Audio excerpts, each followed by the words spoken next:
5, An Audience with the King. The weather began to be very hot as one stifling day after another dragged itself out. Anna waited more and more impatiently for her interview with the king, but no summons came, nor did she get any word that a house had been prepared for her.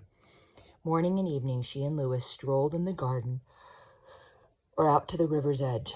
Sometimes Anna called on Klum Ying Fan. Her home was in the women's quarters and was beautifully furnished with antiques, Siamese furniture, sofa beds, low couches, tables, and a few chairs. There was nothing foreign in the house, not even carpets or mirrors. There was an air about the house of coolness and repose, despite the hot March sun that shone along the satin floor through silken window nets. Around the house bloomed an equally charming garden. There were flowering trees, ferns, and shrubs. A cool shaded walk ran to an even larger garden, bordered with lattice work and filled with flowering shrubs of extraordinary beauty. Lattice is the sort of crisscross sort of white fencing that you might have in a garden that would flowers and vines and stuff would run around it. These flowers are the children of my heart, said Kum Ying as she and Anna walked there, and then in a whisper, for as you know, my lord is childless. But the Kun Ying had little time to spare for visiting. More than 1,000 of the prince's retainers lived around the palace and within it. There were also several hundred slaves to be directed. This miniature city was the Kun Ying's responsibility. As the days passed, Anna grew to admire her more and more. She was mild in her manner, but very efficient. The big establishment moved easily with the same calm as its mistress. Anna was especially impressed with her kindness to the younger women of her husband's harem. Those were his other wives. She lived among them as happily as if they were her daughters.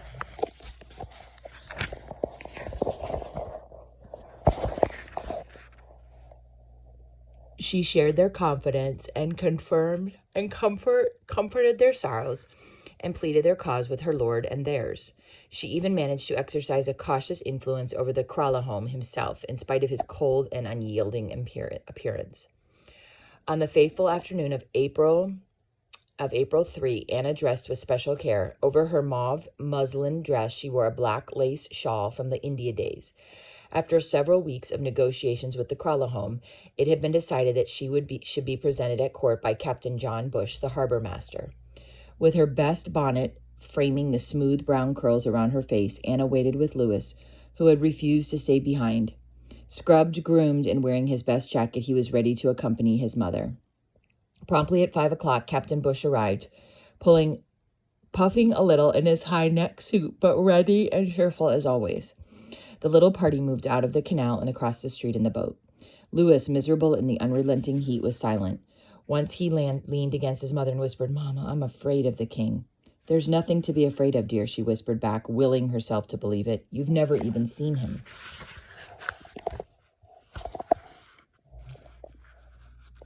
But a spasm of fear squeezed her own heart at the prospect of the interview with the strange king, about whom she had heard so many sinister things. She must make just the right impression on this mysterious ruler, whom his subjects called the Lord of Life. The only question was how. She puzzled over this as the boat moved steadily across the river to the palace landing. It was teeming with activity. A large party of priests were bathing in the river. Other priests, standing on the bank in wet yellow robes, were wringing out garments they had just finished washing. Graceful girls with vessels of water balanced on their heads were passing along the road that bordered the quay, while others carried bundles of hay or baskets of fruit. Noblemen in gilded sedans, borne on the backs of sweating slaves, were hurrying toward the late afternoon audience. In the distance, Anna caught a glimpse of a troop of spearmen, the sun glittering on their long weapons.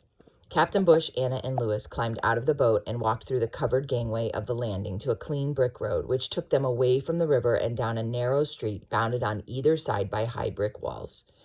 They turned left with the palace wall and came to the Wat Phra Kio, Temple of the Emerald Buddha.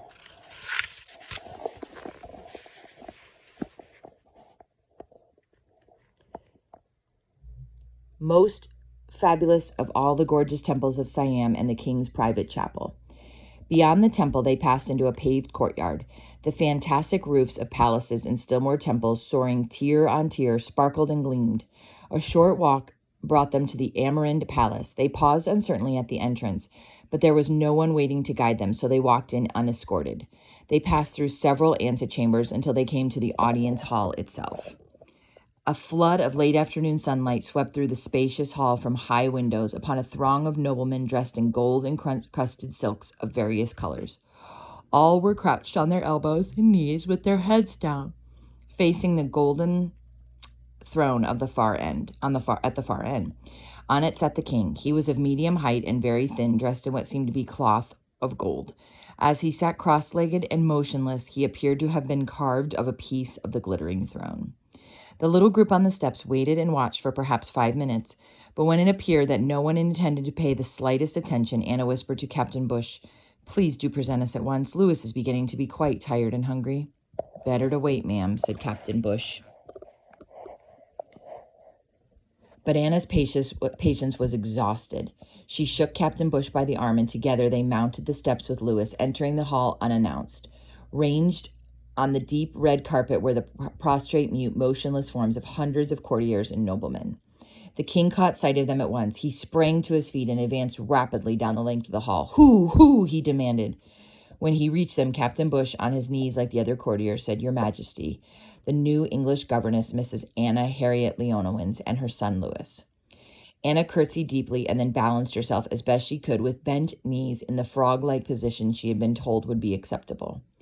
The king shook hands with her, watching her all the while with dark, shrewd eyes. But he said nothing at all. With his appraising eyes still on her, he began to march up and down the carpet in front of her in quick steps. He put one foot before the other with mathematical precision, as if bent on accurately performing the steps of some intricate drill.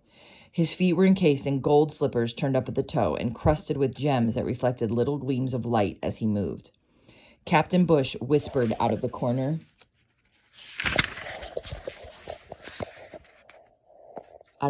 of his mouth, "The fireworks shall begin in a minute, ma'am. Best to be prepared."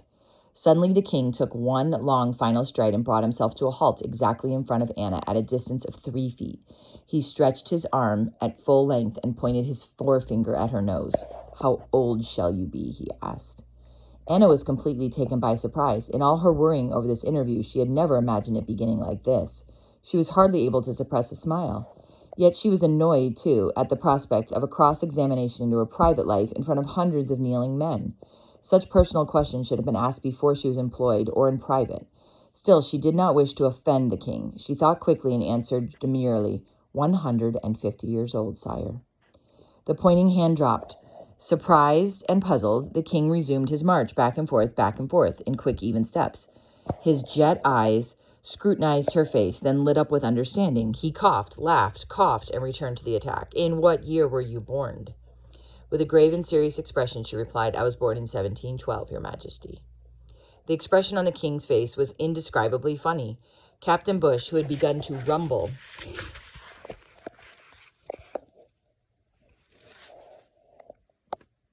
ominously, slipped behind a pillar to laugh undetected. The king coughed with a significant emphasis that startled Anna. Was he angry with her for her boldness in evading the questions? Then he addressed a few quick words to the nearest courtiers, who smiled at the carpet beneath their noses, all but the Kralahome, who turned and studied her, frowning. In the meantime, the king had taken up his quick march again, studying Anna's face as if he were learning it by heart. Then he stepped, wheeled, and lunged. "How many years shall you be married?" "For several years, Your Majesty," returned the new governess. She was determined not to be outwitted and not to reveal any of the facts of her private life in this public place unless they dealt with her qualifications as a governess. She had begun to enjoy the battle, which was like a child's game of wooden swords. The king took 6 steps, paused, and fell into a deep silence. After several minutes of careful thought, he turned again. Then he rushed at her and demanded triumphantly, "Ha! How many grandchildren should you have by now? Ha! Ha! How many? How many?" Everyone laughed heartily, including Anna. It was clear that the king, in his own way, had accepted her. Now he seized Anna's hand and dragged her rapidly down the length of the audience hall past the ranks of kneeling men and through a curtained door at the back. Louis clung desperately to her skirt. They flew along a succession of covered passages. When Anna and Louis were quite out of breath, the king stopped at last before one of a series of curtained recesses. He pushed open the velvet hangings. There on the floor was a kneeling form of a woman whose face was covered with her scarf. The king drew aside the pleated silk. Her features were delicate and very beautiful. Stooping, he took her hand and placed it in one of Anna's that he still had held. It rested there, unresisting as a timid bird. "This is my wife, the Lady Talap," said the king. "She desires to be educated in English. She has had some lessons from the ladies of the mission, and she is as pleasing for her talent as her beauty. It is our pleasure to make a good English scholar. You shall educate her for us." Something about the young woman won Anna completely. Her modest and gentle bearing was very charming. "That would give me great pleasure, Your Majesty," Anna said. As the king translated the reply to Lady Talap, she laughed in a clear ripple of sound like temple bells. She cast in Anna's direction a look of such genuine joy that Anna was startled. Was it so much to ask to study English? The Lady Talap apparently thought it was. She appeared so enraptured with the graciousness of the king's act, so overjoyed at the granting of her wish as she knelt before them, that Anna left her with a mingled feeling of affection and pity. The king led her back through the corridors to the great hall. Dozens of children had come out of the inner precincts of the palace. The king addressed them indulgently, but it was Louis who attracted them. They descended upon him, chattering, laughing, and shouting. He pulled back shyly as they reached out to touch him, but they only pressed closer. They fingered his clothing, his hair, his skin, his shoes, and his strange white hands. Louis looked beseechingly at Anna, but there was nothing she could do except keep on talking, and the king laughed. "I have 67 children," he said proudly as they reached the audience hall, and Louis was free at last. "You shall educate them for me, and as many as my wives also as wish to learn English. And I have much correspondence in which you must assist me." Leaning closer to her, he went on, "And moreover, I have much difficulty for reading and translating French letters, for French are fond of using gloomily deceiving terms. You must undertake, and you shall make all their murky sentences and gloomily deceiving propositions clear to me. And furthermore, I have by every mail foreign letters whose writing is not easily read by me. You shall copy on round hand for my easily review thereof." Anna was appalled at the prospect of her duties, but thought it best to keep quiet for the time being. "I will send for you later," the king finished with a wave of his hand. Anna curtsied, and even Louis managed a bob of the head. Then they withdrew with Captain Bush and were shortly out in the evening air. Anna breathed deeply, profoundly thankful to be outside the palace walls. "I'm tired, Mama," said Louis. She took his hand. "So am I, dearest." And I wanted to see, that was April the 5th that they got in to see him. And I wanted to see what the date was, that March 15th. So it was about a month that she waited to talk to him. Okay, the Royal Temple, Chapter 6. While she waited for the king's summons to start the school, Anna decided to study the Siamese language. Mr. Hunter supplied her with a teacher, a withered old man who had once been a priest. After a week of lessons, she was able to begin halting conversations with the women of the harem. These were limited to words of the simplest sentences. "Are you well? What do you call this?" And so on.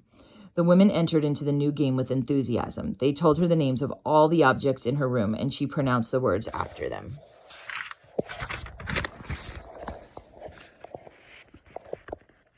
Her memory was good, and she soon knew many common nouns, adjectives, and verbs. She began to be able to detect here and there a word when it was spoken rapidly in ordinary conversation, and once in a while she understood an entire sentence. The fascination which language always held for her made the dull, hot days interesting. Finally, one morning, Mr. Hunter came from the Kralahome to tell her to be prepared to begin duties at the palace at once. "The Kralahome's sister, Lady Piam, will take you," he said. "She'll call for you tomorrow morning with her boat." Early the next day, Lady Piam appeared at Anna's door. She was a broad, motherly woman whose greeting was as warm as her smile. "Good morning, sir," she said to Anna. "Good morning," replied Anna. "It's kind of you to come for me. Shall we start at once?" "Good morning, sir," answered Lady Piam.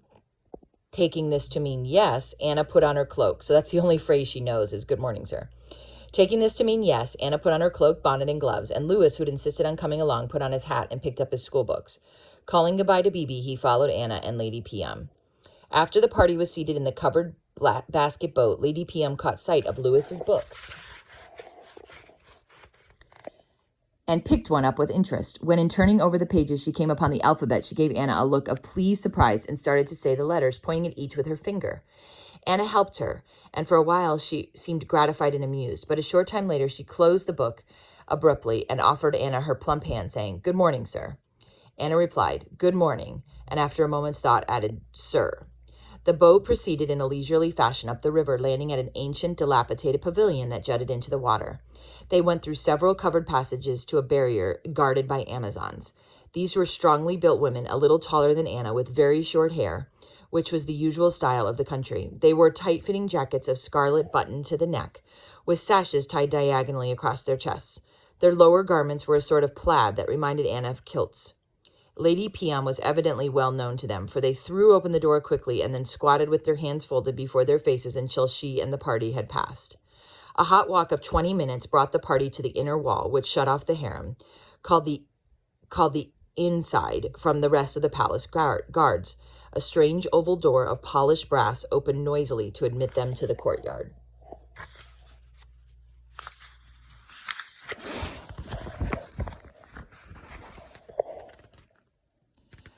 On their left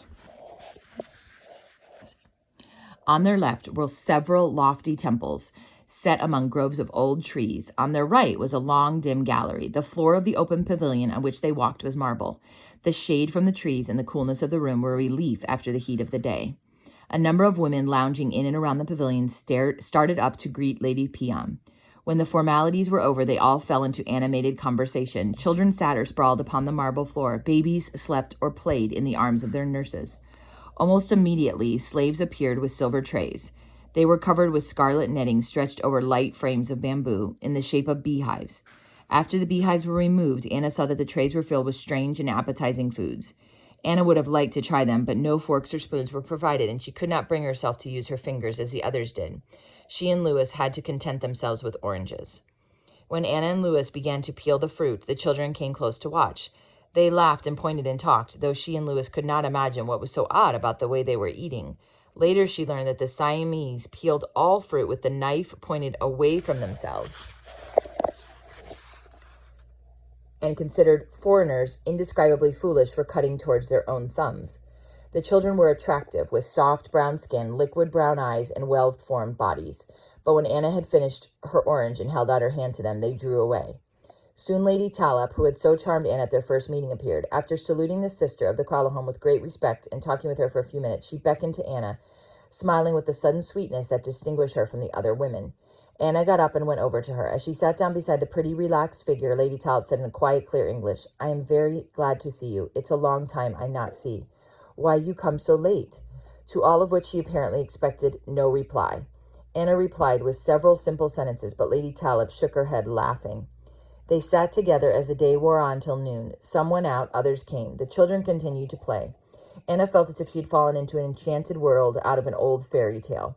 It seemed impossible that only 20 minutes' walk could bring her to the outer stir and bustle of Bangkok. A slight noise suddenly came from the covered gallery. An old woman appeared bearing a candlestick of gold. The effect was instantaneous and amazing.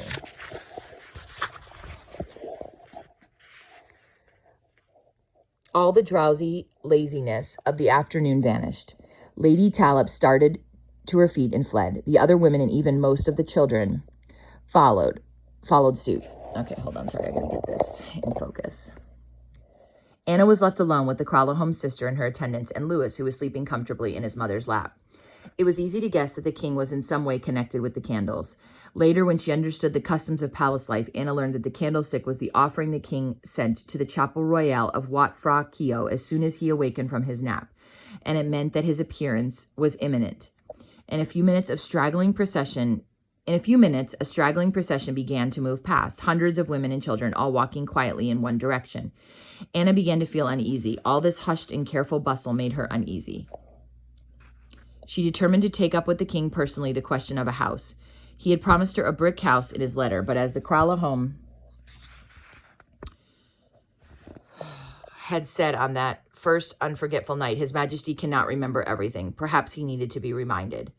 She took out the 2 letters from the king that had come to Singapore and reread them. In addition to the letter, which had been addressed to her personally, she had a copy of the king's letter to Mr. W. Tan Kim Ching, which was very specific. In regard to the lady whose name you have, said Mrs. Leonomans, whom you pleased mostly to have in your employ for being schoolmistress here, and the lady Leonomans accepts to receive salary for every month but $100, and promise to live in the palace or in a vicinity hereof, and that she will do education of language and literature, more than endeavor to convert our children to Christ's religion. I shall be glad to have her our schoolmistress according to your favorable opinion. I have written to Mr. W.M. Addison, who and whose wife have introduced the application of this lady to you before on this subject, and have ordered him that the lady shall place good arrangement with you before she would come up here. I beg you to authorize for doing best arrangement with her, who may be out of my aforesaid rules. When she would come up here, I will give her a brick house in nearest vicinity of this palace, where she can live with her husband or manservants freely, without rent or lessening payment. The monthly salary will be $100 firstly, but afterwards, when I observe her later greater than expected, or her scholar will be increased, or her scholars may become in facility of language and literature very soon, I will reward her sometime more than salary. So I'm going to pay her $100 a month, but I could pay her more if she does a good job. Add her monthly salary according to labor. Please state my statement to her and let her believe me. She folded the letters away again and promised Lewis this, and aroused Lewis. The straggling procession, which is hard to do to keep this book in focus here. The straggling procession of women and children had stopped. She stood up to await the king. She would not admit to herself that she was afraid of him, yet she was very tense and nervous. There was a general frantic rush. Nurses and slaves vanished through doors, around pillars, under stairways, and at last, preceded by a sharp cough, the king himself appeared. He was not smiling. He approached the pavilion, coughing loudly, and it seemed to Anna crossly. Lewis buried his face in the folds of his mother's dress to escape the notice of the person who announced himself so strangely. The trail of women and children following the king prostrated themselves as he paused before the Kralahome sister. She, too, had dropped to the floor. Only the Englishwoman and her child were left standing. The king shook hands with Anna. He then turned to the Kralahome sister and talked with her for a long time. Anna waited, but he paid no further attention to her. As she waited, several of the women inched closer to her and hissed something at her. She could not understand them, and so remained with her eyes fixed on the king's face, trying to guess what he was saying to Lady Piam. It was not a handsome face, although the features were regular and the complexion smooth, but it was a strong face and a shrewd one, the face of a man who was used to having his own way. The hissing of the women resumed. Anna looked down at them curiously, but their eyes were on the ground as they squatted on their elbows and knees. She wondered what they were trying to say to her. Evidently, they considered it important enough to run the risk of rebuke from their lord. Didn't they know that she couldn't understand them? They said nothing more, but suddenly, without warning, 4 of them reached down and took hold of her skirt. Before she could guess what they intended to do, they had pulled together vigorously. The movement was so quick that she lost her balance. Triumphantly, they jerked her over backwards, and she landed full length on the pavement, stunned, with Lewis lying beside her. Tears of pain and anger came to her eyes. Furiously, she attempted to struggle to her feet, but they held tight until the king saw her dilemma. He spoke rapidly, and Anna was allowed to resume her upright position, rumpled and shaken.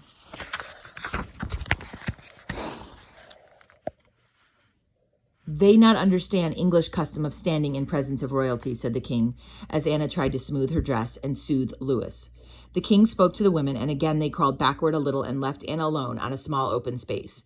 Then, with a wave of his hand, the king said, "It is our pleasure that you shall reside within the palace among our family." Only half recovered from the shock of the fall, Anna was struck dumb. Live here?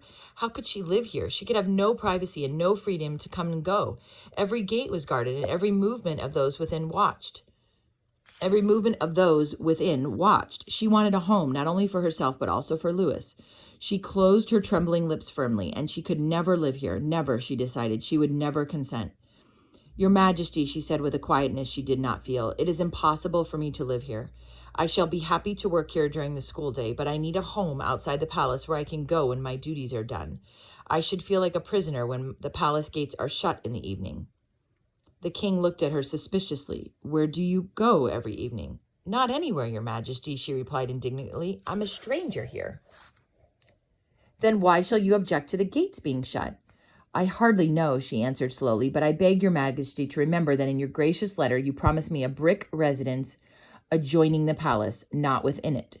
The king took several quick steps toward her. I do not know I have promised. I do not know former condition. I do not know anything, but you are my servant. The voice was climbing harder. And it is our pleasure that you must live in this palace, and you shall obey. The last 3 words were shouted at her. She backed off a little, trembling. If I give up now, she thought, I'm lost. She gathered what was left of her courage and managed to say in a voice so calm that it surprised her, Your Majesty has perhaps forgotten that I am not a servant, but a governess. I expect to obey your Majesty's commands within the obligation of my duty to your family, but beyond that I can promise no obedience. You shall live in the palace, he shouted. You shall live in the palace. Then he blinked his eyes rapidly several times and spoke in an ordinary tone of voice. I will give women slaves to wait on you. You shall commence royal school in the pavilion Thursday.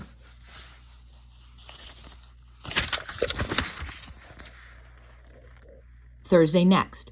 That is the best day for such undertaking in the estimation of our astrologers. So basically, that's the day to start things to have the best luck.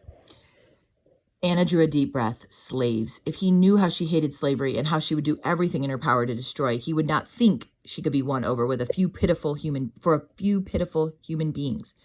The king turned away as if the matter were settled and began to issue commands to some old women crouching at the edge of the pavilion. A sob came from Louis. The Kralahome sister raised her head and threw him several fierce glances. Children were not permitted to cry in the presence of the king. Anna felt tears gathering in her own eyes. After all, who was she, one frail Englishwoman, to put herself against the king? Still, she would not live in the palace, and she had better not stay and burst into dignified tears. That would reveal her inner weakness, and here one could not afford to be weak. If she waited for the king to end the interview, she would surely break down and cry. It would be better to seem rude than weak. Taking Louis by the hand, she turned and walked quickly toward the brass door. Voices behind her began to call, Mom, Mem, Mem. The king was beckoning and shouting. The tears were close to the surface now, and she was shaking. She bowed and hurried on through the oval door, head held high. Lady Piam came after her in a rage, tugging at Anna's cloak and saying, Mahdi, Mahdi. Anna knew enough, Siamese, to understand that simple phrase, bad, bad. But she walked on, outwardly quiet, toward the gate that led to the river. She would not be bullied. All the way up the river in the boat, there were more Mahdis and none of the good mornings of the earlier trip. Even up to the very door of her room, Lady Piam continued to pelt her with the words she could not understand, mixed with Mahdi, Mahdi, Mahdi. But Anna's mind was made up. She could resign her position if she must, but she could not live in the palace.